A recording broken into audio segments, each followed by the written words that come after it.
انت ترتب واحترمك. تحترم ولا ما تحترم؟ احكي بأدب واخلاق احترمك، تحكي بسفاهة وقلة تحترم ولا لا؟ انت الخلا انت الخلا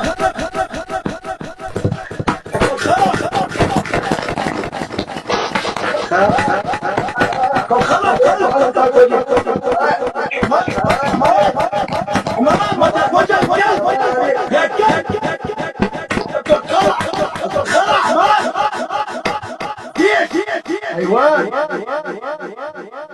اربيك يا حمار بقصد تقول لي ضروري حيطه يا جحش حمار